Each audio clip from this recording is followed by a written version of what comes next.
Bonjour tout le monde. Alors aujourd'hui, je vous parle du twilight. Alors, la photographie, c'est pas juste du post-traitement, c'est aussi bien choisir la lumière qu'on utilise lorsqu'on fait la prise de vue. Alors, le twilight, qu'est-ce que c'est le twilight? Eh bien, le twilight, c'est une période de la journée où l'intensité des lumières artificielles de la ville, les lampadaires, les néons, toutes ces choses-là, l'intensité des lumières artificielles de la ville est égale à l'intensité de la lumière ambiante, de la lumière naturelle. Alors, le jour, la lumière ambiante, la lumière du soleil est beaucoup plus forte que la lumière artificielle, que les sources de lumière artificielles. Et la nuit, c'est l'inverse. Les sources de lumière artificielle sont beaucoup plus fortes que la lumière ambiante. Mais en fin de soirée, juste avant que l'heure bleue commence à s'installer, pendant une période d'environ 30 minutes, il y a un moment où la lumière artificielle a sensiblement la même intensité que la lumière ambiante, que la lumière naturelle. Et à ce moment-là, on peut photographier à main levée en utilisant des ASO en utilisant des ISO qui ne sont pas trop élevés et faire des photographies où on va avoir une ambiance nocturne et dans lesquelles les sources de lumière artificielle ne seront pas complètement brûlées. Alors, si vous regardez la photographie que j'ai ici, eh bien, on peut voir du détail partout dans l'image. On peut voir du détail dans les buissons, on peut voir du détail dans l'immeuble qui est en arrière-plan et on est capable de voir du détail à l'intérieur de la tête du lampadaire. Alors, c'est la particularité que nous donne, le twilight. Ça nous donne la possibilité de faire des photographies d'ambiance nocturne dans lesquelles on a une belle lumière bien exposée, autant dans les endroits éclairés par la lumière naturelle que dans les endroits éclairés par la lumière artificielle. Alors, si vous voulez photographier au twilight, étant donné que la période du twilight est très courte, environ une trentaine de minutes, vous devez faire du repérage au préalable, trouver les endroits où vous allez photographier, trouver vos angles de vue, faire votre repérage et arrangez-vous pour être sur place lorsque le twilight va commencer à apparaître. N'apportez pas de trépied, vous n'en avez pas besoin. La photographie que vous voyez ici a été prise entre 400 et 800 ISO, je me rappelle plus trop, mais c'est un ISO qui est assez bas pour ne pas donner de bruit. Donc, vous n'avez pas besoin du trépied. C'est une des beautés du twilight, faire des photographies d'ambiance nocturne sans trépied. Alors, je vous invite à explorer la photographie au twilight. Vous allez voir, on peut faire des choses très belles avec cette lumière-là. Et là, ben, on s'en va dans Lightroom et je vous montre comment j'ai fait le post-traitement de la photographie que vous voyez ici. Alors, vous voyez, c'est une photographie qui a été prise au twilight.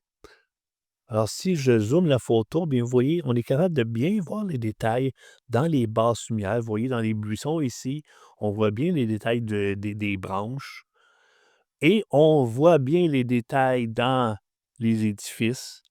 On voit les détails des branches des arbres, on voit les détails dans la pierre et dans les hautes lumières, dans les lumières artificielles, la lumière des lampadaires, eh bien, on est capable de voir l'ampoule, on est capable de voir les détails à l'intérieur de la tête du lampadaire.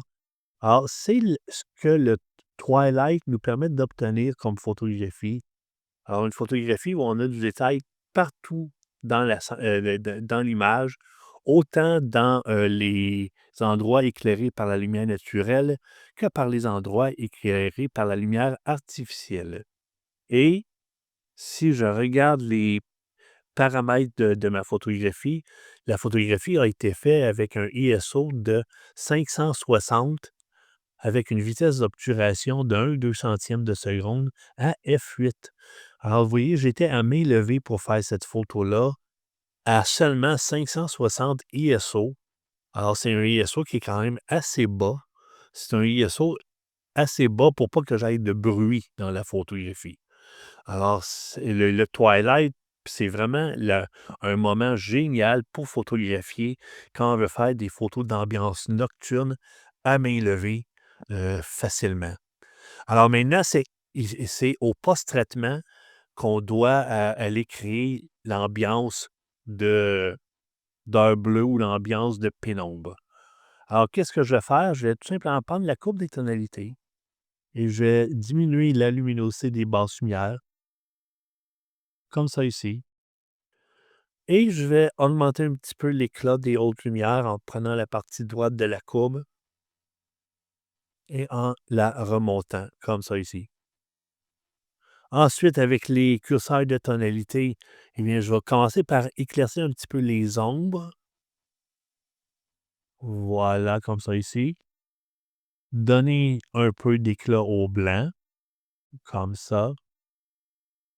Je vais diminuer l'intensité des hautes lumières pour éviter d'avoir des régions dans la neige qui sont trop lumineuses. Alors, je vais juste diminuer un petit peu l'éclat des hautes lumières, comme ça ici. Et je vais donner un petit peu de contraste et je vais diminuer un petit peu l'exposition. Voilà. Alors, en ce moment, au niveau de la luminosité, j'ai une luminosité comme ce qu'on peut avoir à l'heure bleue. Maintenant, il reste à gérer les couleurs pour avoir l'ambiance d'heure bleue. Alors, pour faire ça, je vais simplement utiliser les courbes de couleurs. Alors, je vais prendre la courbe des bleus et je vais ajouter du bleu dans les basses lumières, comme ça ici. Ensuite, je vais prendre la courbe des verts et avec la courbe des verts, je vais ajouter une touche de vert dans les tons moyens. Voilà, comme ça ici. Et avec la courbe des rouges, j'ai ajouté du cyan dans les hautes lumières. Alors, je prends la partie droite de la courbe qui va affecter les hautes lumières et je descends la courbe et ça me permet d'ajouter du cyan dans les hautes lumières. Alors, vous voyez, on commence à avoir une tonalité de bleu apparaître dans la photo. Je vais continuer le travail de couleur en utilisant l'outil Color Grading. Alors, dans les ombres, je vais ajouter du bleu. Et là, j'y vais avec une teinte de bleu assez généreuse. Voilà, comme ça ici. Vous voyez, d'habitude, lorsqu'on utilise l'outil Color Grading, on utilise toujours des couleurs faiblement saturées, mais ici, étant donné que je veux vraiment avoir du bleu dans ma photo, j'ai mis la saturation à 20. Alors, j'y vais avec une couleur de bleu assez prononcée dans mes basses lumières. Ensuite, dans les tons moyens, eh bien, j'ai ajouté un peu de vert jaunâtre, mais pas beaucoup, juste une saturation de 9. Et je vais diminuer un peu la luminance. Et dans les hautes lumières, eh bien là, j'ai ajouté un mélange de cyan bleuté. Voilà, comme ça ici. Voilà. Et j'en augmente la luminance, comme ça ici. Et maintenant, j'ai ajusté la balance. Alors, je vais mettre la balance un peu vers la gauche pour que la teinte de bleu que j'ai ajoutée dans les ombres domine la photo. Et je vais augmenter un peu la fusion pour que mes 3 teintes de couleurs se mélangent bien les unes aux autres. Bon, maintenant, je regarde l'ensemble de ma photo. Peut-être que c'est un petit peu trop lumineux pour une photo qui est supposée être à l'heure bleue. Alors, je vais revenir dans les réglages de tonalité. Je vais tout simplement baisser un petit peu l'exposition, comme ça ici. Et je vais également un peu baisser le contraste. Voilà.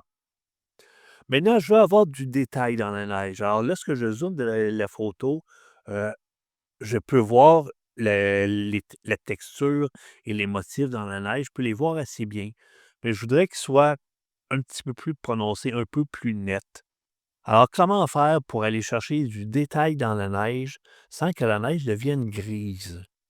Alors, il suffit de prendre un pinceau et avec le pinceau, d'augmenter la texture et d'augmenter un peu la clarté.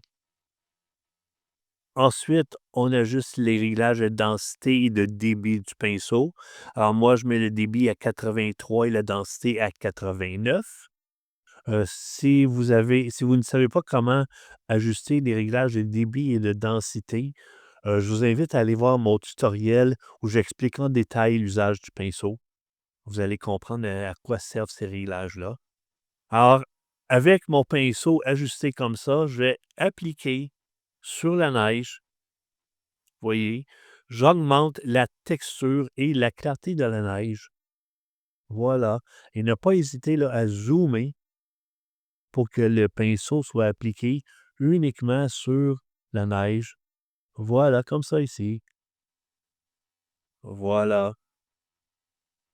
Et ça me permet d'accentuer les détails à l'intérieur de la neige, tout en faisant en sorte que la neige ne devienne pas grise.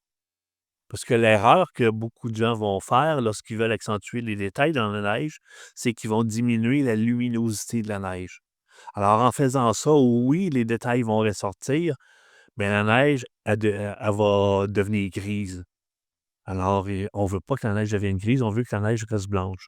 Donc, pour en augmenter la texture, on prend un pinceau et on augmente la texture et un petit peu la clarté de la neige. Et voilà, comme ça ici.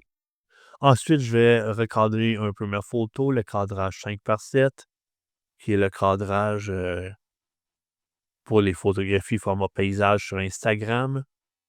Voilà, comme ça ici. Un peu de vignettage. Voilà. Et je vais prendre un vignettage priorité à la couleur, comme ça ici. Voilà. OK, maintenant, je regarde la photographie et je réalise qu'à l'arrière-plan, j'ai de charmants cônes orange. Alors ça nous indique clairement que la photographie a été prise à Montréal. Alors pour ceux qui ne sont pas de la région de Montréal, l'histoire avec les cônes orange, c'est qu'il y a tellement de travaux de construction à Montréal qu'on s'enfarge dans les cônes orange. C'est impossible de se promener en ville sans voir des cônes orange autour de nous. C'est devenu une vraie farce, une triste farce. Mais qu'est-ce que vous voulez faire? On n'a comme pas le choix, il faut apprendre à les aimer. Alors, ce qui est bien, par exemple, en photographie, eh bien, c'est qu'on peut, à l'ordinateur, les faire disparaître.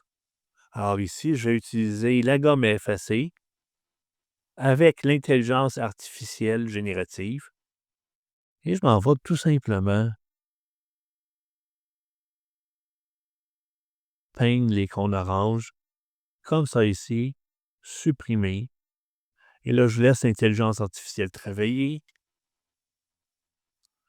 Et voilà, mes cônes oranges sont disparus et j'ai ma photographie finale.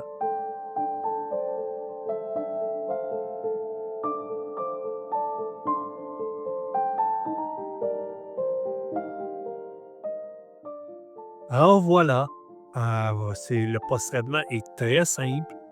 Ceux qui regardent mes tutoriels ont peut-être remarqué que lorsque je veux créer des ambiances nocturnes, des ambiances d'heure bleue dans mes photos, c'est presque toujours la même recette que j'utilise avec les courbes de couleurs. Eh bien oui, c'est une recette qui donne d'excellents résultats. Ça me donne une belle lumière d'ambiance d'heure bleue. Alors la courbe des bleus pour ajouter du bleu dans les basses lumières, la courbe des verts pour ajouter une touche de vert dans les tons moyens et la courbe des rouges pour ajouter du cyan dans les hautes lumières. C'est ma formule pour créer des ambiances d'heure bleue. Alors, n'hésitez pas à l'utiliser. Je vous la donne, la formule. Donc, amusez-vous à photographier au Twilight. Et la semaine prochaine, je fais le post-traitement d'une autre photo que j'ai prise au Twilight. Mais dans cette photo-là, je m'amuse à faire une petite fantaisie dans Photoshop. Rien de compliqué. Alors, préparez-vous à faire des photos Twilight pour mettre en application qu'est-ce que je vais vous montrer la semaine prochaine. Alors, merci à ceux qui me suivent sur les réseaux sociaux et je vous dis à la prochaine. Bye bye.